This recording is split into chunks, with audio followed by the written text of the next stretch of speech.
कहानी की शुरुआत होती है और हमें ओवन को दिखाया जाता है जो कि अपने कुछ साथियों के साथ समुद्र के बीचों बीच फंस गया होता है और इन्होंने 74 दिन से कुछ नहीं खाया। अपनी भूख मिटाने के लिए इनको अपने मरे हुए साथी को भी खाना पड़ता है और इतने नहीं, इनके ऊपर एक वाइट व्हेल भी हमला कर देती है जो कि इनको खाना चाहती है। और ये यहाँ से कैसे निकले और यहाँ पर किस तरह से पहुँचे या अपनी जान बचा पाएंगे। कहानी की शुरुआत होती है सन 1820 से, जहाँ इंग्लैंड में कहीं ननटकेट नामक एक शहर था जहाँ पर व्हेलिंग कंपनी होती है जो कि समुद्र में जाके व्हेलों को मारकर उनका ऑयल निकालती है। यहाँ इस कंपनी में एक एम्प्लॉय होता है जिसका नाम ओवन होता है और ओवन व्हेलों को मारने में परफेक्ट होता है। और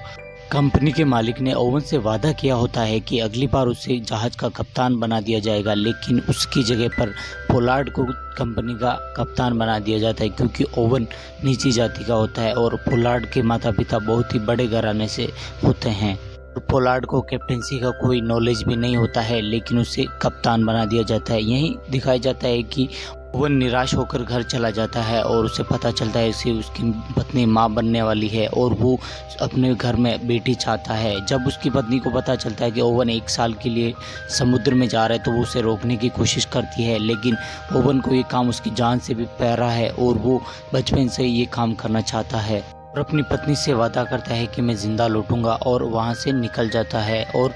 यहाँ पर हमें दिखाया जाता है कि जो लोग सफ़र में जा रहे होते हैं उन लोगों के लिए यहाँ पर प्रे किया जाता है उनकी लंबी उम्र के लिए। और हमें दिखाया जाता है ओवन और उसके कुछ साथी छोटी जहाज़ से बड़ी जहाज़ की तरफ जा रहे होते हैं क्योंकि बड़ी जहाज़ इतनी बड़ी होती है कि वो किनारे पर नहीं आ सकती। ओवन और उसके साथियों को कंपनी के लिए 2000 लीटर व्हेल ऑयल लाना पड़ेगा और इस जहाज़ में सबसे छोटा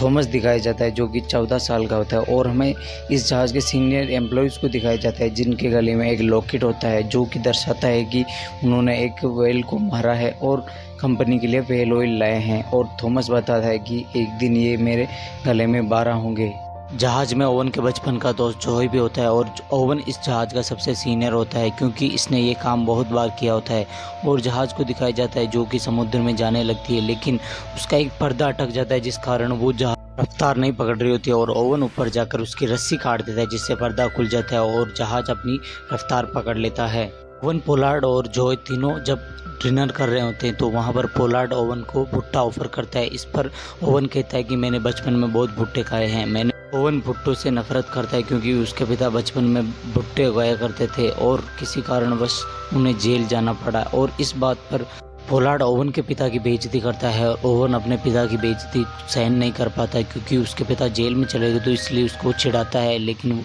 ओवन वहाँ से उठकर चला जाता है।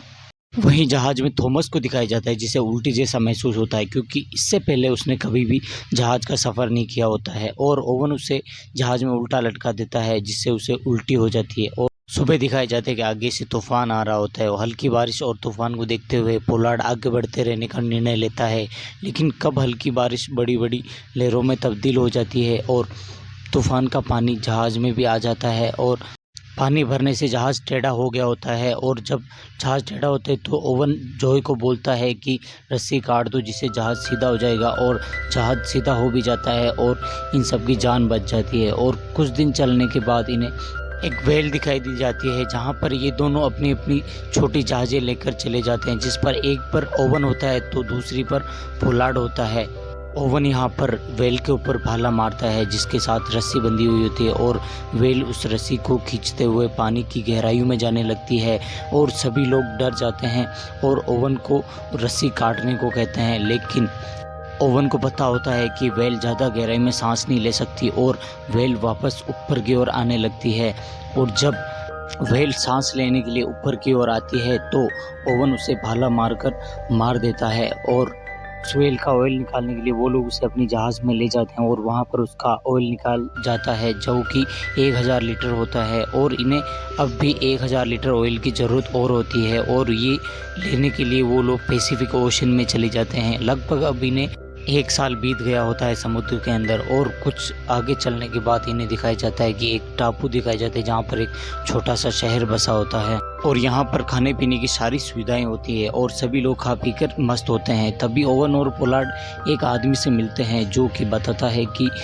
वो भी शिकारी था और उसने एक बार एक ऐसी व्हेल से सामना हुआ जो कि 100 फीट लंबी और बेहद ही खतरनाक होती है और वो उन्हें आगे जाने से रोकता है, लेकिन ओवन और पोलार्ड उसकी चिंता न करते हुए आगे बढ़ने लगते हैं। और अब वो लोग इंसानों से बहुत दूर आ चुके हैं, जहाँ पर आज तक कोई इंसान नहीं गया होता, जिससे उनके क्रू मेंबर उनसे जो कि इनसे नाराज होते हैं और इन्हें इस सफ़र पर अब 14 महीने हो जाते हैं। और आगे दिखाई जाते हैं कि पोलार्ड को कुछ वेल्स का झुंड दिखाया जाता है और ये लोग अपनी कश्ती लेकर उनके पीछे चल देते हैं और ये वेल्स पर वार करते हैं, लेकिन हर बार इनका वार व्यर्थ चला जाता है। तभी एक वेल आकर ओवन की नाव को पलट देती है और ये सब लोग पानी के अंदर गिर जाते हैं। तभी ये हिम्मत करके अपनी नाव को वापस सीधा करते हैं और अपनी बड़ी जहाज की तरफ जाने लगते हैं, क्योंकि इनकी जहाज टूट गई होती है। और टूटी हुई जहाज को जब ओवन ठीक कर रहा होता है तो वहाँ पर एक विशालकाय वेल आकर उनकी जहाज पर हमला कर देती है और इनकी जहाज टूट जाती है और वो वाइट वेल इनकी जहाज पर लगातार हमला कर रही होती है। और वहाँ पर ओवन एक सबसे बड़ा भाला लेता है जहाज का, और जब वाइट वेल इन पर हमला करने आ रही होती है तो ओवन उसको उसके शरीर में गाड़ देता है और उससे बंधी रस्सी को जहाज के सबसे बड़े पिलर के ऊपर बांध देता है। लेकिन ओवन को उस वेल की ताकत का अंदाज़ा नहीं होता और वो वेल बड़ी आसानी से उस पिलर को उखाड़ कर ले जाती है। इस घटना में उनके एक आदमी की मृत्यु हो जाती है और थॉमस भी पानी के अंदर गिर जाता है। उसे कश्ती से के सहारे वापस जहाज में लाया जाता है और ये लोग अब फैसला करते हैं कि ये कश्ती के सहारे ही सफ़र करेंगे और सारा खाने का सामान अपनी कश्ती में ले लेते हैं। और जब एक गन लेने जाता है जहाज़ के अंदर तो वहाँ पर व्हेल ऑयल गिर जाता है और उससे जहाज़ में आग लग जाती है और बहुत बड़ा धमाका होता है। और अभी भी ओवन जहाज़ में होता है और कश्तियाँ जहाज़ से दूर जाने लगती हैं, लेकिन ओवन पानी में कूदकर कश्तियों की तरफ पहुँच जाते हैं और इनकी परेशानी अभी ख़त्म नहीं बल्कि शुरू हुई होती हैं और शिकारी खुद शिकार बनने वाले हैं। और पोलार्ड बताता है कि सबको 2 बिस्किट और 1 कप पानी मिलेगा और ओवन अपने कंपास की सहायता से उसी ओर जाने लगता है जहाँ से वो आए हुए होते हैं। लेकिन यहाँ पर इनको 12 दिन बीत जाते हैं, लेकिन वो वहीं पर गोल गोल घूम रहे होते हैं। अभी रात को वहाँ पर एक तूफ़ान आ जाता है और तूफ़ान के बीच ओवन को वही वाइट वेल दिखाई दी जाती है, लेकिन वो उन पर हमला नहीं करती और वहाँ से चली जाती है। और अब इन लोगों को इन कश्तियों पर 34 दिन बीत जाते हैं और इन्हें सामने एक टापू दिखाई देता है जिस तरफ वो जाने लगते हैं, लेकिन उससे पहले वहाँ पर वाइट वेल आकर इन सब पर हमला कर देती है और इसमें कुछ लोगों की मृत्यु हो जाती है और कुछ लोग टापू पर पहुँच जाते हैं। वहाँ वो लोग कच्ची मछली और कच्चे अंडों को अपनी भूख मिटाने खा जाते हैं, लेकिन कुछ दिन बीत जाने के बाद भी वहाँ पर कोई जहाज़ नहीं आता और ये लोग अपनी जहाज़ों को फिर से ठीक करके वापस निकलने लगते हैं। और गुनाह पर दिखाई जाता है कि जॉय की हालत बहुत ख़राब होती है और जॉय बोलता है कि मैं यहीं पर मरना पसंद करूँगा और वो लोग जॉय को वहीं पर छोड़कर वहाँ से निकल जाते हैं। और 48 दिन बीत जाने के बाद भी इनको कोई भी जहाज़ नहीं मिलता और इनकी एक जहाज़ भी खो जाती है और पोलार्ड की जहाज़ ओवन के जहाज़ से कहीं दूर चली जाती है और इनकी चर्बी भी अब ख़त्म हो जाती है।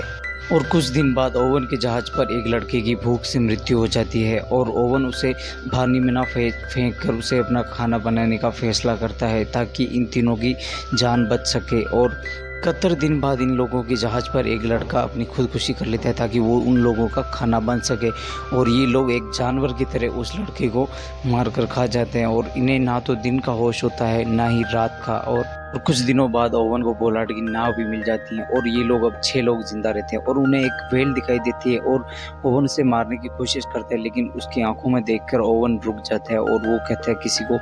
जिंदा रहने के लिए किसी को मारने की ज़रूरत नहीं है और उस पर दया करके उसे छोड़ देता है। कुछ दिनों बाद फिर से ओवन की नाव से पोलार्ड की नाव दूर हो जाती है और 87 दिनों के बाद वो एक जहाज़ को मिलते हैं और वो लोग उनकी हेल्प करते हैं और उन्हें साथ ले लेते हैं। और वहाँ पर ओवन को भी 3 दिन बाद उसे भी एक टापू दिखाई देता है जो कि चाइना में कहीं होता है और वो लोग वहाँ पर चले जाते हैं और 3 महीने रुकने के बाद आखिरकार वो अपने घर पहुँच जाते हैं। वो ओवन अपनी पत्नी से और बच्ची से भी मिलता है और